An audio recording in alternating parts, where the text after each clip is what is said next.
Choshen Farm came to my house unexpectedly. A friend of mine had invited Bethany Colvin to come over and speak to our community group. And as she begins to describe their agricultural ministry, which I really hadn't heard of before, all of a sudden I felt God really focus in on me. It felt like a spotlight right on my face, like God was saying, Denver, pay attention.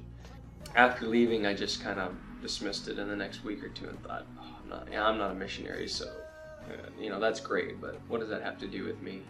And it probably took another 6 months before all of a sudden I felt God just tugging on my heart and knocking, until one day I was out in a field, in the center pivot field, and I just felt God nudge me to reach out to Jeremy, Bethany's husband, Jeremy Colvin, and ask him if this vision that I felt like the Spirit was leading me in, was it all right, aligned with their ministry, their mission, their vision, and where they're going.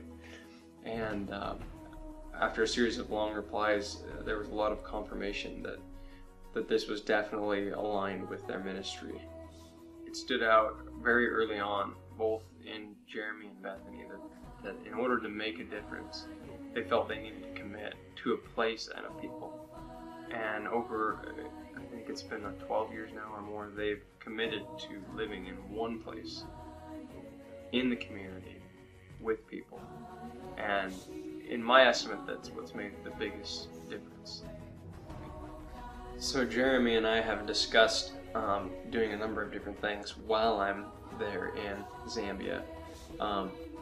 One of which is to really go around and meet many farmers and villagers locally to try and get a very broad understanding of cropping systems as they currently are, and then also an understanding of what Choshen Farm has done.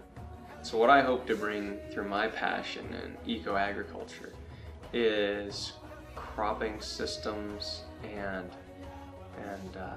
biology that will help these people to produce better yielding, better tasting, more nutritious food in a way that will empower them to live full and abundant lives.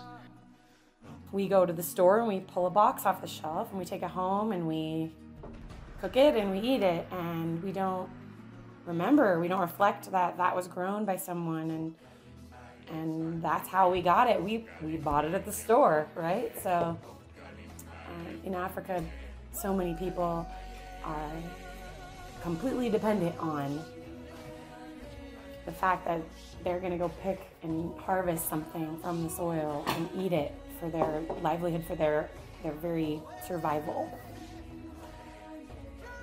The Bible is very, very close to agriculture. We were formed from the very dust, and our first occupation here on this wonderful planet was to tend to a garden. And so as such, I feel there's a very deep pull on all of us as humans to the land and to the soil.